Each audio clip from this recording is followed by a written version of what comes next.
I'd had enough and I was just done. I had enough and I was done. I walked in and I told my boss, I quit. I walked in, I quit. I quit. And why? Why not? Why not We could do this. We could do this better. do things that scare you? I felt alive all of a sudden, and it was amazing. The Go Hunt Life Show, hosted by Todd Nevins. I'm Todd Nevins, and I interview life hunters that reached a breaking point in their careers or life and pulled the ripcord on that safe, predictable path to embark on an unknown journey. They quit the norm, reinvented their lives, and never looked back. This episode is sponsored by one of my companies, Click Placement, a digital agency specializing in pay-per-click marketing. If you have an established company and need to fire up your search engine marketing game, Click Placement is on it. If you've recently hit the ignition switch on a new company, we will design an epic campaign around your new venture. If you want to drive traffic to generate sales or leads, build brand awareness, sell products, or generate mobile app downloads, Click Placement is the agency that can make it happen. We are specialists in PPC marketing through Google AdWords and Bing ads, and we are masters in paid advertising through Facebook, Twitter, LinkedIn, Instagram, and Pinterest. Find us at clickplacement.com or on Facebook, Twitter, and LinkedIn. And now, let's get back to Go Hunt Life. What I really wanted to do was, when the sale was done, I wanted to put on a pair of shorts, a T-shirt, put my wallet in one pocket, passport in the other pocket, and go to the airport and see where the next flight would take me. I really just wanted to get rid of everything. And for me, selling my life, I think, was just what I hoped would be the last step in the moving on process and really drawing a line in the sand. That's where this part of my life has finished, and it's time to start fresh, start a new part of life. That was Ian Usher, and he is a free-living minimalist. But a few short years ago, he definitely was not. He had a house and car and motorcycle, jet ski, all the stuff, when he reached a breaking point and decided to list his entire life for sale on eBay. Everything. The clothes in the closet, the food in the refrigerator, completely his entire life.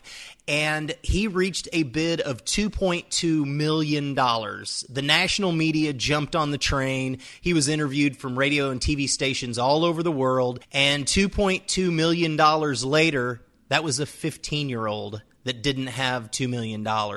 So no problem. He reached out to the next 6 highest bidders on his entire life, and they weren't interested either. So he worked through that failure, regrouped, and he's been traveling for the last few years. I talked to him from central Mexico, where he had actually written a book about his journey that Disney bought the rights to. And so he's figured out a way to live a completely unorthodox, sometimes off-the-grid life and still afford it.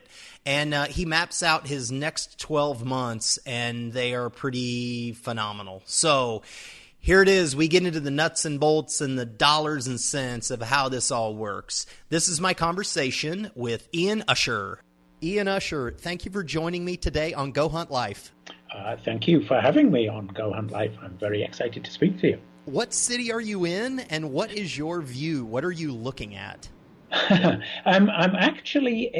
in Mexico at the moment. I'm in a place called San Miguel de Allende. This is the Mexican pronunciation. I'm actually in the office of the house. It's not my house. I'm actually house sitting. I'm looking after the place for somebody else. And the view out of the window is a beautiful back garden with a little fountain in the middle. That is a popular destination for Americans and Canadians, San Miguel. Yeah, it's a big expat favorite. Yeah. Which makes it a great house-sitting location. There's so many, as you say, Americans and Canadians here. And often they want to head back home, which means there's empty houses and pets that need looking after, which is where we sort of step in at the moment. How old are you? Are you married, and do you have kids? I'm 53. I'm not married. I was, which I'm sure is going to come up as sort of my story is revealed over the course of this. I eventually ended up being divorced. I do have a partner and no kids. No kids. Yeah, my lifestyle, I think, would be very different at the moment if we had kids. Yeah. What is your current profession? I have 2 jobs at the moment. I guess I sort of call myself semi-retired. because my partner Vanessa and I are professional house sitters, long-term house sitters. We look after other people's property and pets, and to produce the income to support to buy food and pay for travel, we teach online. I'm an English teacher, and we both teach students in China how to improve their English. So this is sort of what pays the bills and the travel costs. One of the reasons you're on the podcast is that you had global attention. Back in 2008, you had a normal life and house, and you were married, and or this was leading up to after a divorce. You put your entire life for sale on eBay. I did. It sounds like an odd thing to do now. When I look back, it's 9 years later now. And yeah, I, as you say, it was after separation and divorce. I found myself in the position of owning the house that we'd shared together, and sort of living this life that was just me alone now in the place that we were supposed to be sharing. And for me, selling my life, I think, was just the what I hoped would be the last step in the moving on process, and really drawing a line in the sand. That's where this part of my life has finished, and it's time to start afresh, start a new part of life. Where were you living back then? I was living in Perth in Western Australia. I'd met my girlfriend who was to become my wife in England. She had an Australian mother, so I had dual nationality. We travelled together to Australia a couple of times, and then when we married, we said, well, we really have this golden opportunity if we wish to go and live, to move to Australia and live there. And we both love the place. It's a beautiful country. And I think we thought if we don't do it, we're always going to look back and ask that what if question. What if we had moved to Australia? How would life be different? So we said, yep, we're going to go, and we're going to go and live in Australia. How many years did you live there? 7 years. I spent a total of 7 years. I'm now Australian. I became an Australian citizen, so I have an Australian passport as well as my UK one. And I still go back to visit friends there. I still pop back every couple of years or so and pass through Australia. I still, I guess if anywhere's home, it still feels a little bit like Australia is that place. All right. So let's jump to the eBay story. Was there a defining moment or breaking point where you thought, oh my gosh, this is a great idea. I'm going to sell everything, sell my entire life on eBay. Was there a point where you said, great idea, Ian, let's do this? There was. I can remember very clearly when the idea, it was almost like one of those sort of comedy cartoons where a light bulb comes on above your head. I was working as a truck driver in the mines in Australia, and you just drive around in circles for 12 hours a day, picking stuff up and dropping stuff off. So you get an awful lot of thinking time. And I'd been living in this house for half a year or so, and I thought, really, I need to move on, and I'm surrounded by all this stuff. How do I sell the house? But I've also, I want to go traveling afterwards, so I've got to sell all of the contents, and I need to sell the car and the motorbike as well. And what if I packaged it all together, and then just all of a sudden, oh, wait a minute, what if I sold my entire life, everything that I have, and offered it as a full package, including an introduction to my circle of friends and possibly an introduction to the job. And it really was like a bing. That's a great idea. What a way to sell everything in one fell swoop.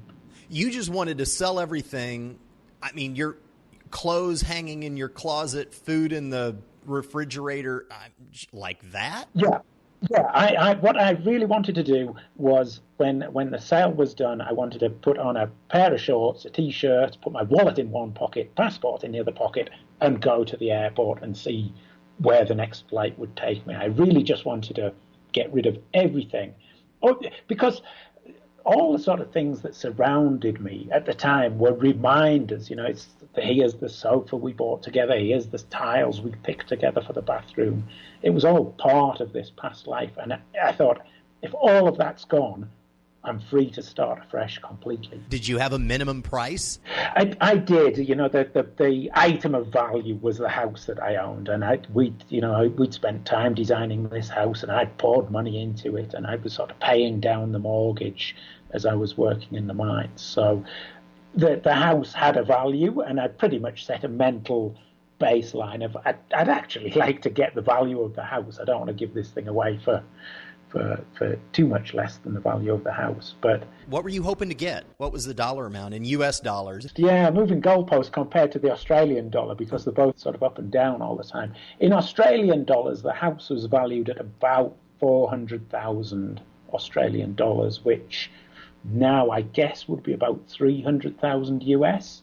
300 US. All right. And so, you had a car, motorcycle, like stuff in the garage. Yeah, I had a jet ski, all the toys. I had some skydiving gear and just literally everything, really. All the things that you gather through a lifetime of buying stuff and having a house and filling up the house. It's going to take a unique buyer to want to come in and well, not only buy someone else's life, but a motorcycle, jet ski, skydiving equipment. I mean, that's an interesting buyer. It sounds like you had an interesting life up to that point, for sure. What were you hoping for when you clicked post? What went through your head? Well, I thought there was. I did sort of think about who could this buyer be, and really, for someone moving to Perth, it really is a sort of place where people come from all over the world to live there. That one thought was that you have everything sort of ready set up. You've got a house, it's furnished, it's nicely decorated, and you have a car. You're ready to sort of jump into life, instead of turning up and then hunting for a house, and then, I've got to buy a car, and then I've got to get someone to do all these jobs. It was sort of an easy setup. Whether you use my skydiving gear or not, that was neither here nor there, really. So what happened? What was the first thing that happened when you realized, all right, I'm gaining global attention? What happened? That came as a little bit of a surprise, because if you're auctioning anything, of course, someone like Christie's auctioneers, they have to publicize the auction so that they get people coming to attend the auction. I had to do the same. I had to publicize the fact I'm holding this auction, and it's got all this stuff in it. And I was sort of rather surprised by the amount of attention I got very quickly. I thought I'd get a couple of bits in the local paper, and maybe, if I was lucky, get on the local radio station. But it really seemed to strike a chord, and I was in newspapers in England and Australia, and then TV shows, breakfast TV in Australia, the UK. Then I was on Good Morning America and Fox and Friends, and it just went crazy, absolutely crazy, the amount of attention. And so did the bids. What did the bid reach? The bid went, at one point, one of the bids was 2.2 million Australian dollars, but it turned out to be a 15-year-old kid in the north of England. I don't think he had the money. Probably not. Yeah, I'm not sure that he had that money there. I ran into some problems with eBay. It was meant to be registered bidders only, but for the first couple of days it was a free-for-all until we got this all sorted out and got things back to sort of sensible proportions. But for a couple of days there, I was asked in an interview, what does it feel like to be an instant multi-millionaire? And I had to say, well, let's hold on a second. Yeah. It doesn't count till the check's in the bank and cleared, does it? All of this. No, never. Okay, so things came back down to normal, and you ended up selling, at least you thought it was sold. What happened at the end of the auction? Oh, this is, I think, when I look back, one of the biggest frustrations. eBay is known for people making bids and then not actually following through and buying. And this is what happened with the house. I had a final bid, which was just about the value of the house, which was a little bit of a disappointment, but I was okay with that and ready to sell. And I rang the bidder up and I said, "Hi, it's Ian here. Congratulations, you've got the highest." Oh, they said, I better go and talk to my bank. I haven't got a mortgage ready, or I don't know if the bank's going to lend me the money, or exactly. They weren't ready to buy. And I spoke to the top 6 bidders, offering them all, hey, you can step up. You bid a little bit less than the first person, but they're not ready. And I couldn't get one of the top 6 people to actually say, yes, I'm ready. I've got the money. Here I come. So very, very disappointing, very frustrating, because I'd already said, I've got my plans. I'm going next month. And ultimately, I had to go back to a much more standard plan B of putting the house into the hands of a real estate agent and selling the car in the local newspaper, which was all frustrating and disappointing. So it failed. Like you gained all of the attention, and then the top 6 bidders thought that it was a joke or weren't prepared. Yeah, and I wrote a blog article about the nature of failure at the time. And, I really felt I had done everything in my power to, tell everyone. I wanted to filter out the fools, and I wanted everyone. I said to everyone who's registered, make sure if you bid and you win, you are ready to go. Let's go with this. And that didn't happen, and extremely frustrating. But ultimately, I left anyway. I set off on my journey, and ultimately the house sold. So I did achieve eventually in a more sort of, I did achieve what I wanted, which was to free myself up and go. When you were going on the road, I'm assuming, or I've read through and watched videos, you were going to take the money that you got from for the house and all of the other stuff involved, and you were going to use that to travel for 2 years and knock off 100 goals in 100 weeks, correct? Yeah. Okay, but that didn't happen. You went anyway. I went anyway, and I emptied the house. I sold as much as I could. All right. Sold the car, sold the motorbike, and put the house into the hands of the real estate agent, and I went. So I was sort of living on borrowed time and borrowed money at the time. I was sort of spending the equity of the house with no real guarantee the house was going to sell. This was as well the end of 2008, the financial crisis. My timing with these things, it doesn't seem to be very good usually. So the house price was going down, people weren't buying, and I was thinking, oh my goodness. What have I done? I've committed to this journey, and I don't really actually have the funds in my hand to finance it. So, how soon after you were on the road did the house end up selling? It was 6 months till the house sold, so it was a sort of fairly worrying 6 months of, is this actually going to happen, or am I just spending money I don't yet have in my hands? So you're out on the road. You sell after 6 months. You had a mortgage on the house, though, so you had enough money to live for 2 years. Like, is that how you were going to? You were just going to run through savings for 2 years and then regroup, or how are you going to finance this, or did you plan on making money along the way? Well, you pretty much hit the nail on the head. I built some equity up in the house. I'd been working hard, driving trucks in the mines, which pays good money. So I'd been paying down the mortgage for a year and a half. And then when the house sold, yes, I had to pay off the mortgage, and then the balance left over was mine, which I figured I could just about finance 2 years on.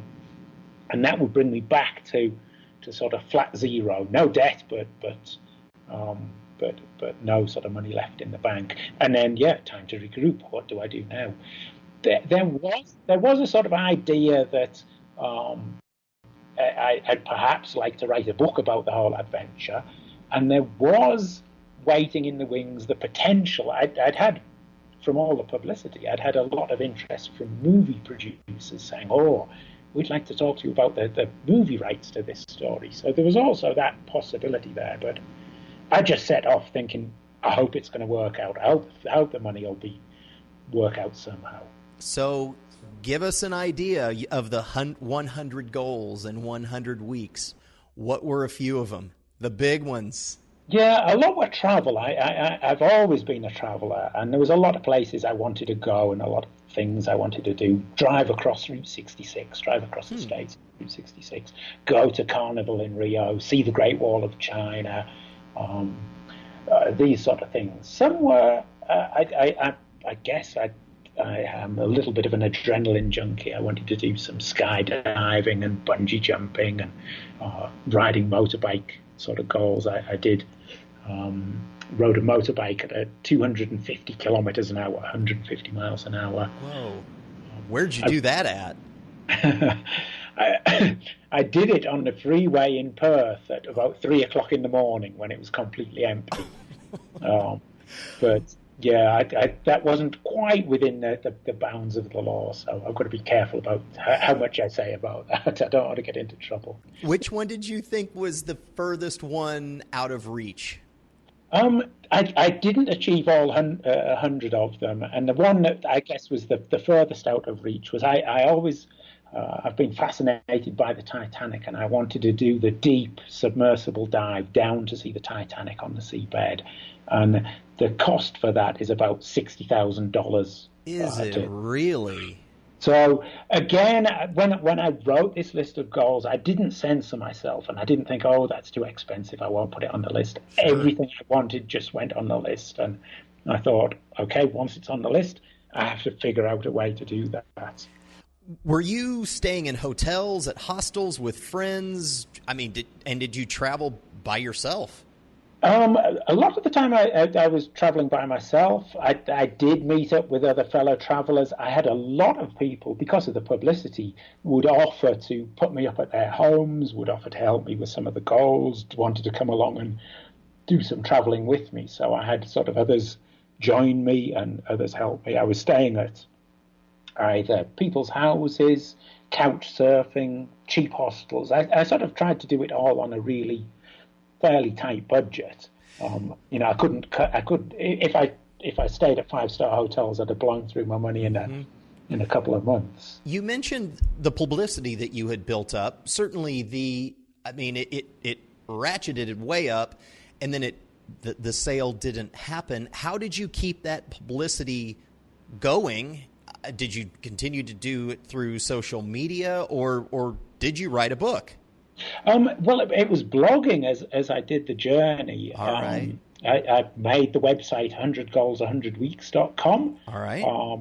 Which I just sort of wrote almost every day a blog of what I was doing and where I was going. So all of these people who'd come across me through the news about the eBay sale, a lot of them followed on to think, well, what's this guy going to do next? What do you do when you freed yourself up? So regardless of the actual auction itself not ending in the way I hoped, I still sort of considered it a success ultimately, that I kicked off this amazing 2 years of travel, and people just wanted to follow along. I think there's a sort of vicarious thrill to seeing someone actually take all of these dreams that many of us have and just saying, I'm taking this money and I'm going to go and do it. Mm-hmm. And I'm not going to let worries about security and worries about travel and worries about anything else stop me. I'm going, and I'm going to achieve as much as I can possibly achieve off this list. So people just sort of followed. In a few of those articles on your adventures, it mentions that you experience levels of emotions, the highest highs, and then the lowest lows and despair. Yeah. What despair? I remember that word in one of your articles. What do you mean by that? Well, I think traveling is like this. Traveling, I've sort of often described travel as living life with the volume turned up to 11, that when things go well and when you have an amazing day walking along the Great Wall of China, and you think, I can't beat this in terms of life experience. This is one of the best things ever. But when it all goes bad, you miss a flight, you've got no money left, the ATM's swallowed your cash card, and you're stuck in a horrible little hotel in some backwater area of Kathmandu. You just think, it cannot get any worse than this. I really am sort of stuck now. And it seems to me that doing this sort of thing, the highs are higher, but the lows are lower than your normal. In your normal 9 to 5, go to work, come home, good stuff happens, bad stuff happens, but it's just stuff. When when you were traveling, and I think you really are experiencing life on a more, not primal level, but you really are living life on a more sort of day-to-day, experience-to-experience basis. And you ended up writing that book, A Life Sold, and I love the ending of it. Whatever happened to that guy that sold his whole life on eBay? Yeah, because that's, it's still 9 years later, that's what I sort of get remembered as, you're the guy who sold his life on eBay. And you sort of think, well, that was just the start of it. That's the sort of couple of intro chapters to the book. Really what happened after that, for me, was a lot more interesting and a lot more fun and a lot more challenging too. And Disney came along. Yeah, so Disney bought the movie rights to A Life Sold, the whole story. As yet, that really sort of bailed me out financially. Sort of pretty much at the end of the journey, they stepped up and said, "Yep, we're going to buy these movie rights." So okay, towards the end of the 2 years, what do you get, an email? Like, how does that work? How does Disney call you? I always feel like a faker when I say this, but I ended up with my own Hollywood agent. You have to have someone who knows what they're doing to sort of broker these deals. But within 3 days of saying I'm going to sell my whole life on eBay, I was getting these producer calls. And a sort of friend of a friend put me in contact. He said, "Look, I do know someone who knows how to deal with this stuff." And I got put in touch with this agent. And he said, "Just pass all enquiries to me, and I will deal with this for you." So he brokered this deal eventually with Walt Disney Pictures. And what happened? They buy what is called an option, which locks you in my particular case, for a period of 18 months. Then it says, I'm now committed to sell you this story if you decide to buy it. They extended the option for a second payment for a further 18 months. And then the contract said at the end of 3 years, Walt Disney, you have to make a decision. You have to either buy it or it's free and to sell elsewhere. So this is what the deal this guy brokered. And at the end of that 3 years, just after I finished my journey, Disney had said, "Yep, we're going to go forward and buy the option." So they now have the rights to make a movie of this story. I mean, are we talking about tens of thousands of dollars? I'll tell you the figure because it has been reported. The option was sold for $200,000. So. The first option?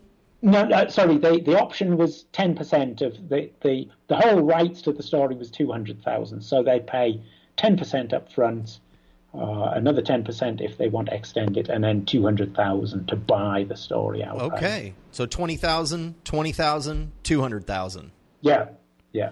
All right, and so at the end of 3 years, you walked with $240,000 from Disney, and they've got the rights to this story. Yeah, that's on top of. Okay, all right, that's a pretty decent chunk of cash. So yeah, the your idea to put your life on eBay turned into a really good, successful story. It did. It sort of took 3 years to pan out. I was hoping it was all going to work out on sort of day one at the end of the auction, but the whole thing took 3 years to play out. But yeah, ultimately, I had enjoyed 2 years of amazing adventure and got cashed in at the end by Disney, which took me back above really where I'd started when I sold the house. So yeah. What did you do with the cash? I didn't invest it perhaps as wisely as I should have done. I went and bought myself a little off-grid, a remote island in the Caribbean off the coast of Panama with the money. that isn't. You didn't put it in the stock market. How do you find How do you find an island off of Panama? And I mean, how much does that cost? The island itself was very cheap. It was just under $30,000, $30,000 US dollars for a whole island. Wow! But it really was overgrown. It was no one had lived there for a long time, and it needed an awful lot of work just to clear the island before you could even consider building a home on it. But I found it simply by I ended up living in Canada at the end of my 2 years of travel. Okay. And and it got awfully cold in the winter. I was in Whitehorse in the Yukon Territory, and it gets down to minus 40, which I think minus 40 in Fahrenheit is the same as minus 40 in centigrade. It's awfully cold. Yeah, horrible. Miserable was the word I used to describe it. And I was browsing the internet for cheap tropical places to live, and I found an article which put Panama as the #1 cheapest tropical place in the world to live. So I thought, right, I'll go and take a look at Panama, see what's there. And I was offered this. I really only went to do a bit of property research, but I was shown this island. The agent said the seller is desperate to sell, make an offer. And I made what I thought was a ridiculous offer. And the guy came back and he said, make it 2,000 more and it's yours. So I ended up owning this island for $27,500. All right. What was on it? Was there a house? And how far was it from land? Did you have to take a helicopter, plane, boat? Take a boat. I had the first thing I had to buy when I went down to start developing was to buy a boat to get to and from. It was about 20 minutes from the nearest town by boat, and that's not bad. Yeah, there was nothing there. It was like a jungle, completely overgrown. And I had to start chopping and clearing. I had to hire a team of local guys with machetes, and then get it took 3 months of chopping and clearing and burning to actually see what I had under all this undergrowth, and then picked a site and started designing a house and found a team of builders and went through this process. A real steep learning curve of how to actually build an off-grid house and have somewhere to live on this little island. So your vision after traveling the world for a couple of years was to then move down into restricting your life to a small island and an off-the-grid home. That is a drastic change. Well, I think vision, first of all, is quite a grand word for it. I had no sort of plan, or I really had no idea what I was going to do at the end of this 2 years of travel. All right. But what I'd realized is that I do enjoy fresh challenges. I get very bored if life is humdrum and day to day is the same. I like a life filled with challenge and change. So the island, I did want to settle. I felt 2 years on the road had been quite draining. Mm-hmm. And I thought it'll be nice to have a place to settle and a place to call home. And I guess somewhere, that I could invest this money that would be somewhere I could call a base, somewhere that would be my sort of base for the rest of my travels or for the next part of my life. Okay. But as well, I really enjoyed the challenge of all of this stuff I didn't know: solar power, water collection, building a house, handling a boat. All of this was such a fun, big challenge of a project to take on that I never felt I'd restricted myself a little bit in terms of location, but in terms of adventure and challenge and fun and those highs of achievement and the lows of things going wrong. Mm-hmm. I was still enjoying that kind of life. What I didn't want to do was go back and settle in a similar house and have to get another mortgage and go back to working a 9 to 5, or sure. go back to this routine of having to slog along to pay the rent or pay the mortgage. I think it feels like a big trap. What was your plan then to live? I mean, were you think you were going to be able to live the rest of your life on the money that you had in the bank, or did you plan on doing something for a living even if you were on an island? Again, plan is a more of a grand word than what I actually had. I do just I tend to live now a lot more in the moment, and I really do enjoy that. The best laid plans of mice and men often never come to pass, do they? So I've sort of learnt that planning too much and trying to plan 5 years, 10 years into the future never ever turns out how you expect. Yeah. So I just thought, well, look, I've bought this property. I'm going to build a home on it. I'm going to live there for a while. If if the book or if the movie comes out or the book sells well, then there's some income. And I did still have a chunk of cash in the bank that I was going to use to build the house. Then I just thought, I've got at least a couple of years. Let's see what happens during that period and see where life takes me. Do you still own the island?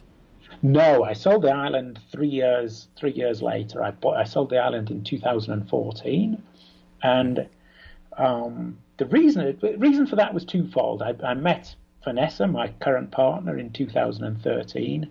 We lived together on the island for a year, but by that time everything was done. The island was cleaned. I had chickens roaming around. The house was done. Everything was working, and there were no more real challenges to it. It was starting to become a weekly routine of go shopping, go out to meet the neighbours, go to the restaurant on a Sunday. And we both had a chat and said, well, maybe it's time for some more travelling. We both still had a list of things we wanted to do and a list of places we wanted to go. So Vanessa had just come out of a relationship and had sold her property in England. And I said, okay, let's sell the island. Let's go and take the money and go and do some other things. And that was about the same time that you did a TEDx talk in Vienna. And and it's titled A Life Unlimited, if you want to look it up on eBay or on YouTube. You point to what is your life's mission statement. And you ask a couple of questions to the audience. What is your life about? What are you supposed to be doing? What is it that excites you? What is your passion?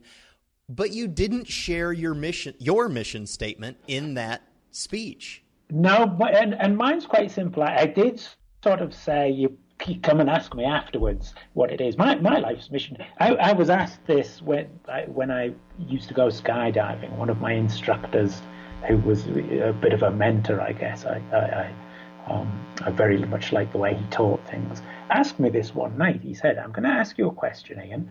Then I'm going to the toilet. I expect an answer when I get back. And his question to me was, what is your life's mission statement?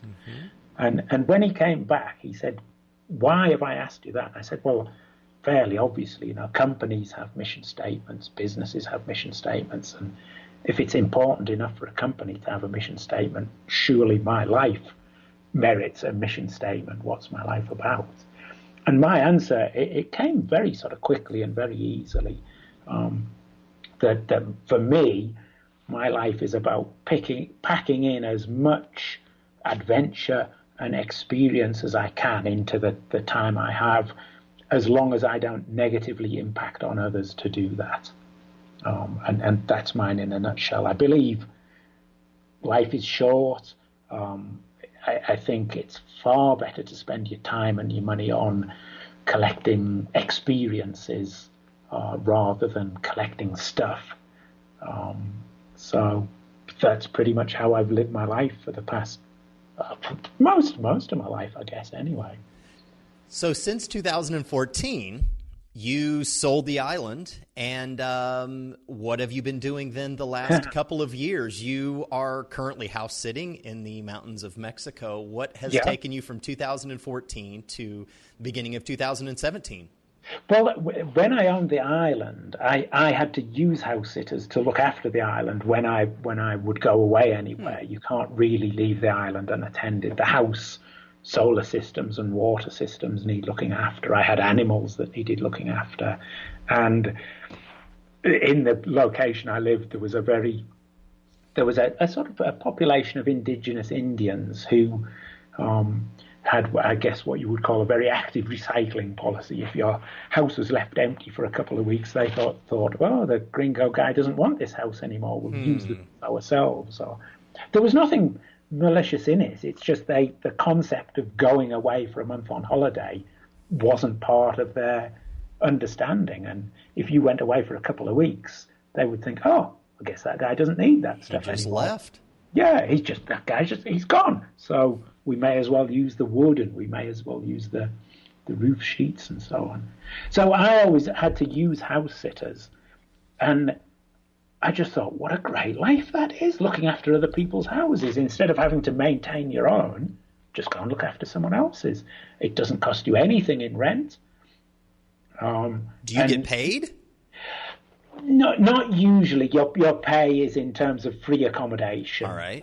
Some house sitters do. There are people who charge. It depends on, every house sitter is different. It depends on what pets you have to look after, what responsibilities there are. If you're looking after maybe a resort or a little Airbnb place, then there's perhaps a bit more work and you can negotiate. Perhaps you need some payment. But we do our teaching online is our income, and our house sitting is the free accommodation. And not owning our own property means we have practically zero costs, really, other than food and transport. Okay. So I've interviewed a number of expats that are traveling the world and earning money in different ways. You have something, I believe, on your LinkedIn profile, Udemy, Udemy.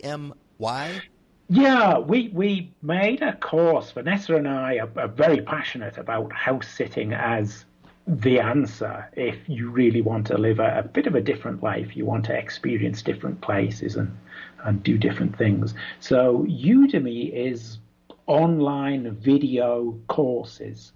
And if you have something you want to share with other people or teach other people, then Udemy is a great platform for that. So we made a video course on how to become a house sitter. And yeah, we do sort of this, how to become a great house sitter, how to set up your profile, how to make sure you really are considered seriously. And we also run a digital magazine. Our main focus now is House Sitting Magazine. We write a lifestyle magazine which really aims to inspire people about the whole, not just house sitting, but everything else that goes with that. The travel, the activities, the adventure, what you can actually do as a house sitter, what house sitting can facilitate, really. How do you find your customers that you teach English to? You mentioned that they were from China. They're in China. So when we left the island, we bought an RV in the States, and we travelled the States for 6 months. The national parks in America, which was awesome. And then our money was running a bit low. We headed off to China to teach English for a while, and we spent a year in China as English teachers. And that has followed on. We were offered positions. Would you like to teach online? And we thought, there is the answer. Teaching English online to working for this Chinese company means we can work anywhere in the world. The money can be earned as long as we have an internet connection.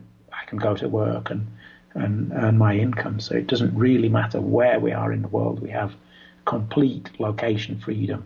How many hours a week do you teach? 8 or 10. We aim to do about 30 hours a month of teaching, and that more than covers our lifestyle costs, food and travel and a bit of time off. That is a pretty good month. Yeah, 30-hour month. It still feels like a lot of work to me, but it's a lot better than the 40-hour week now. It's a 30-hour month that we work. Impressive. Okay. All right. So what are you guys focused on, let's say, in the next 6 months? Where's your next trip, and what are you looking at? Well, we've got an exciting 6 months lined up. We are finished here in Mexico 4 weeks from now. We fly back to the UK briefly to catch up with family and friends. We have 1 week in the UK, and then we fly down into Botswana in Africa, and we're looking after an off-grid property right on the edge of the Okavango Delta in Botswana. So we literally have crocodiles and hippos down at the bottom of the garden. And we're going to be there for 3 months looking after this amazing, it's almost like a little safari lodge sort of place. It's got its own swimming pool. It looks beautiful. So we're very excited about that. And then after that, back through the UK again, and then we have 3 months in Barbados, in a property close to the beach in Barbados. So it really is an amazing sort of 6 months lined up. Then it's going to be Australia. Then it's back to the Caribbean again in 2018. So you have house sitting gigs scheduled pretty far in advance. Like these owners want to have their first 3 months of 2018 locked down. Yes, yeah. So you can house sitting offers such flexibility. You can do it, sort of just do last minute stuff and schedule 2 or 3 weeks in advance or a week in advance. Or for people, we call ourselves long-term house sitters, and we like to try and get a month or more. So you can get to a place, you can settle in, and we can do our teaching as well as go and do the sightseeing stuff. So people who are going to take a longer break tend to plan their own breaks further in advance. So they then start to look for their house sitters further in advance. So it does, I guess it impacts a little bit on your flexibility, but you can secure some amazing things as well when someone who owns a beachfront property on an island in the Caribbean wants someone for 3 months. Yep, I'm prepared to sacrifice my flexibility to have 3 months on the beach in the Caribbean for free. That's a good trade as far as I'm concerned. That's a really good trade. Okay, so you're teaching English to people from China, and you're house sitting, and you've got the digital magazine, and you're traveling and seeing all ends of the world. That sounds like a pretty good life. It certainly is. We just took a month off from house sitting. We sort of try and get a little bit of holiday time in without the house sitting responsibilities. So we had the whole of February in Cuba. We went to Cuba and had a month of travel around Cuba. So nice. It's such a flexible lifestyle. You really can just build this a sort of amazing journey around the world and through life. And everyone I meet, I tell, house sitting's the answer. What's your question? House sitting will answer that.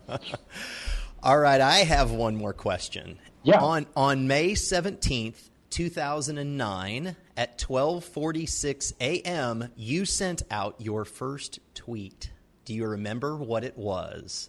I have no idea. May 17th, 2009. Wait a sec then. Where would I have been then?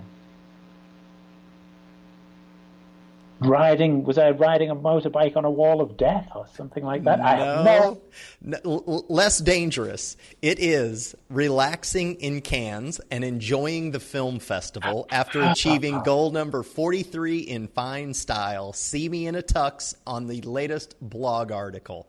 You remember that? I do remember that very clearly. I don't remember. I'm not a big user of Twitter anymore. But I didn't realise that. That's it. That's fascinating to know that was my first tweet. The Cannes Film Festival was one of the goals. Walk the red carpet at one of the most famous film festivals in the world. And Cannes in the south of France is a beautiful place. And I achieved this. I met a UK producer. This was all, I'd sort of said, look, can anyone help me with this? And I got introduced to a guy who set up the stands, who introduced me to some friends, who put me in touch with a producer. And I got the invite, and I had to go and rent a tux and walk down the red carpet, and someone takes your picture. Just an amazing life experience, something to do. That's a pretty good first tweet then, wrapped up in that experience. That's pretty solid. Yeah, I don't remember sort of thinking about it, but I always sort of, when people Twitter pictures of their breakfast or something, you amateur. Yeah, who wants to do that? So I guess I must have thought, I guess the red carpet at Cannes is a good start to my Twitter life, I guess. Pretty good. You can follow Ian on Twitter at A Life Sold. Also, don't much on Twitter. All right. Then go to ianusher.com and also Facebook and LinkedIn at Ian Usher. Ian, that is all I've got for you today. Thank you for joining me. Thank you for having me. It's been great fun to chat. I've really enjoyed it, Todd. Hey, Life Hunters, thank you for listening to this episode of Go Hunt Life. If you like the show and would like to support it, go to iTunes and do this. Subscribe to the show, leave a rating, and review it. It helps, and thank you. If you or someone that you know has quit their normal life to follow their dreams, I would love an introduction and maybe interview them on the show. You can find me at GoHuntLife.com and also on Facebook, Twitter, Instagram, and Pinterest at Go Hunt Life. Until next time, stay weird, dare greatly, and ripcord out.